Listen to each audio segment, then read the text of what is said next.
আজকের ভিডিওতে আপনাদেরকে এমন কিছু গান সম্পর্কে জানাবো যেগুলো আমাদের মুসলিমদের জন্য শোনা হারাম। হ্যাঁ, আমাদের ধর্মের সব ধরনের গান শোনাই হারাম, তবে এর মধ্যে এমন কিছু গান রয়েছে যেখানে আল্লাহর সাথে শিরক করা হয়েছে, অর্থাৎ আল্লাহকে অপমান করা হয়েছে।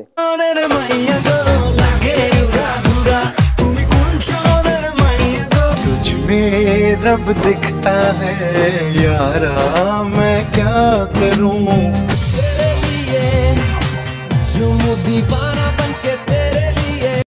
আমি নিশ্চিত এই গানগুলো আপনাদের অনেকেরই পছন্দ। সো চলুন এক নজরে দেখে নেই সেই সব গানগুলি, এবং আমি আশা করি এই ভিডিওটি দেখার পর আপনারা সেই গানগুলো শোনা থেকে বিরত থাকবেন।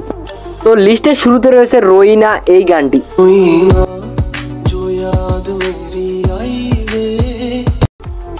টিকটক ও ছোট ছোট প্ল্যাটফর্মগুলোতে এই গানটি ঝড় তুলে দিয়েছিল একসময়। তো এই গানটি শুনে নাই এমন কোনো মানুষ পাওয়া অনেকটাই রেয়ার। সো এই গানের একটা লাইনের দিকে বলা হয়েছে, সুবহ के আজান सुन के নামাজ पे जगह पे तेरा नाम ले लिया। এর বাংলা মিনিং হলো ভোরের আজান শুনে নামাজের জায়গায় সে তার প্রেমিকার নাম নিয়েছে। নাউজুবিল্লাহ, কত বড় একটা শিরক। তো আজই এই গান শোনা থেকে বিরত থাকবেন। তো এবার আসা যাক নাম্বার 2-তে। তো নাম্বার 2-তে রয়েছে এ দিল হে মুশকিল এই গানটি।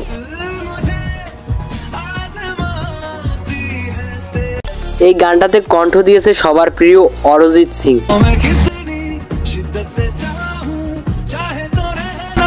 হয়তো এই গানটা আমরা প্রতিনিয়ত শুনে থাকি। তো এই গানটির মধ্যে রয়েছে একটা ভয়ঙ্কর কথা। তো গানটির প্রথমের দিকটা ঠিক থাকলেও পরের লাইনেই বলা হয় তু মেরি খোদা। নাউজুবিল্লাহ, সে তার প্রেমিকাকে খোদা মানতেছে। আমাদের ধর্মে আল্লাহ ছাড়া দ্বিতীয় কাউকে খোদা মানা সবচেয়ে বড় শিরক।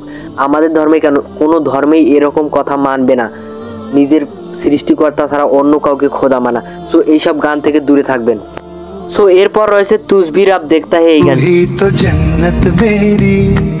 এই লাইনের অর্থ হলো তুমি আমার জান্নাত। একটা মেয়ে কি করে তার জান্নাত হতে পারে? শুধু এই লাইনটাই না, এই গানে রয়েছে ভরপুর শিরক, তার মধ্যে এটি অন্যতম।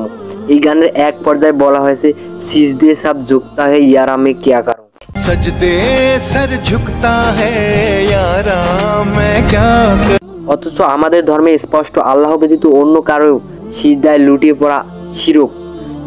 সবচেয়ে দুঃখজনক বিষয় হলো এই গানে অভিনয় করেছে শাহরুখ খান, যিনি নিজে একজন মুসলিম।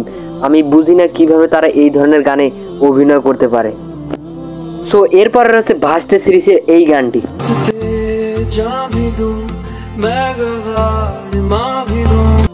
বলিউডের এই গানটি এতটাই জনপ্রিয় যে যেটার ভিউ রয়েছে 1.6 বিলিয়ন।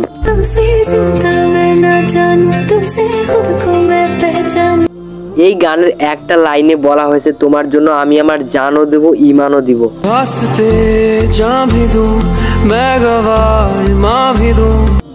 মানুষ কতটা বোকা চন্দ্রবিন্দু হলে এসব কথা গানে লিখতে পারে। আর এই গানের আরেকটা লাইনে বলা হয়েছে আমি আমার ভাগ্যের লিখন বদলে দেব। এছাড়া আরো বলা হয় আমাকে যদি জান্নাত দেওয়া হয় তবু আমি তোমার জন্য জান্নাত ছেড়ে দেব। অনেক সময় আমরা গানগুলোর অর্থ না বুঝেই সেগুলো গাইতে থাকি।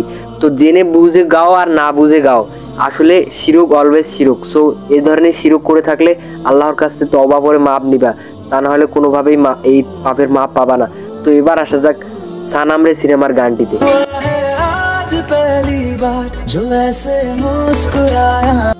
এই গানটির এক অংশে বলা হয়েছে খোদা তোমার থেকে সুন্দর আর কাউকে বানাতে পারেনি, যেটা একটি মারাত্মক শিরক।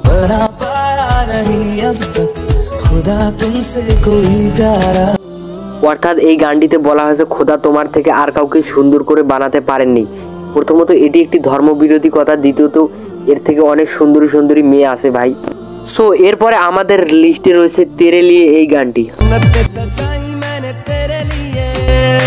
হয়তো এই গানটা অনেকেরই ফেভারিট হতে পারে এবং অনেকেই গানটি গাইতেও পারেন। তো এই গানটিতে এমন দুটি শিরক রয়েছে যেগুলোর কথা না বললেই নয়। তো এই গানের প্রথম লাইনে বলা হয়েছে আমি জান্নাত সাজিয়েছি তোমার জন্য। এরপর বলা হয় তোমার জন্য আমি খোদা ছেড়ে দিলাম। এই গানটিতে একটি লাইনে বলা হয়েছে আমি জান্নাত সাজিয়েছি তোমার জন্য এবং তোমার জন্য খোদাকে ছেড়ে দিলাম। এই গানগুলো যে লিখে তাদের প্রতি আমার ধিক্কার জানালাম। তো এবার আসা যাক নিহা কাকারের এই গানটিতে।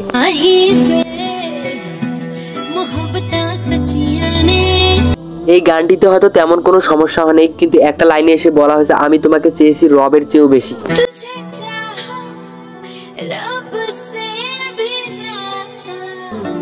আমাদের ধর্মে এ সকল কথা যুক্তিহীন, আমরা কখনোই রবের থেকে কাউকে বেশি চাইতে পারি না। তো এ ধরনের গান শোনা থেকে বিরত থাকবেন। এবার তার আরেকটি গানের এই লিরিক্সটা একটু শুনেন এবং তারপর অর্থ বলতেছি।